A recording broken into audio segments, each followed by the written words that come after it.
വർഗവഞ്ചകരായ 6 കോൺഗ്രസ് എംഎൽഎമാരുടെ പേരുപോലും ഹിമാചൽ പ്രദേശിന് ഇപ്പോൾ വെറുപ്പാണ്.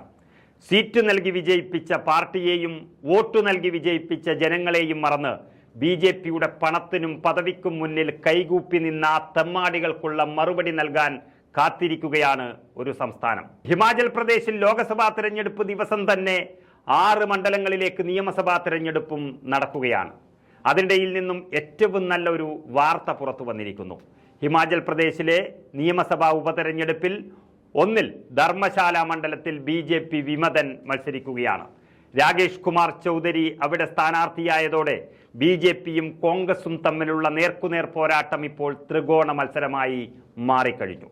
BJP വോട്ടുകളെ ഛിന്ന ഭിന്നമാക്കാൻ കഴിയുന്ന സ്ഥാനാർത്ഥിയാണ് രാകേഷ് കുമാർ ചൗധരി. കോൺഗ്രസിൽ നിന്നെത്തിയ സുധീഷ് ശർമ്മയാണ് BJPയുടെ സ്ഥാനാർത്ഥി.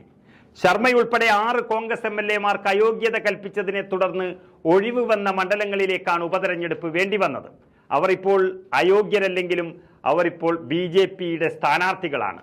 ഈ 6 പേരും രാജ്യസഭാ തെരഞ്ഞെടുപ്പിൽ BJP സ്ഥാനാർത്ഥി ഹർഷ് മഹാജന് വോട്ട് ചെയ്യുകയും പിന്നീട് BJPയിൽ ചേരുകയുമായിരുന്നു അവർ.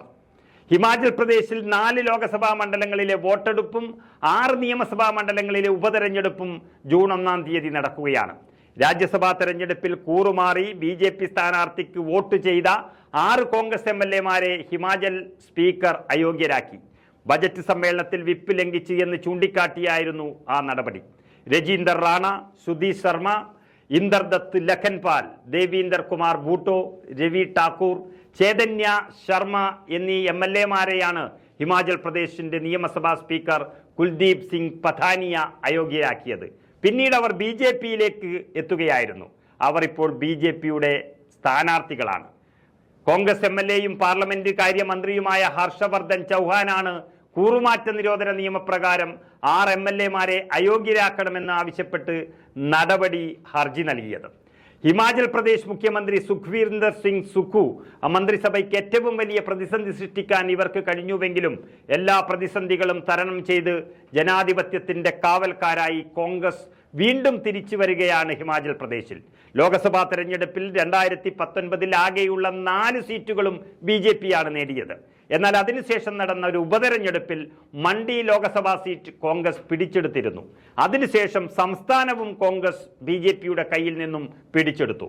പക്ഷേ അത് അംഗീകരിക്കാൻ തയ്യാറാകാത്തതോടെയാണ് BJPക്ക് കുതിരക്കച്ചവടം അവിടെ നടത്തേണ്ടി വന്നത്. പക്ഷേ കോൺഗ്രസിന്റെ പ്രമുഖനായ നേതാവും സുപ്രീം കോടതി അഭിഭാഷകനുമായ മനു അഭിഷേക് സിംഗ്വിയാണ് ഈ 6 വർഗവഞ്ചകരുടെ തെമ്മാടിത്തം കൊണ്ട് പരാജയപ്പെട്ടത്. അതിനുള്ള കോൺഗ്രസിന്റെ പ്രതികാരം കൂടിയാണ് ഈ ഉപതെരഞ്ഞെടുപ്പ്. ഹിമാചലിൽ മണ്ണും മനസ്സും ആഗ്രഹിക്കുന്നത് പോലെ ജനാധിപത്യത്തെ കച്ചവടമാക്കിയ BJPയുടെ തകർച്ച അവരുടെ തമ്മിൽ തല്ലുകൊണ്ട് തന്നെ ഉണ്ടാകുമെന്നുറപ്പിക്കുകയാണ്. അതാണ് വിമതർ BJPക്ക് ഭീഷണിയാകുന്നത്.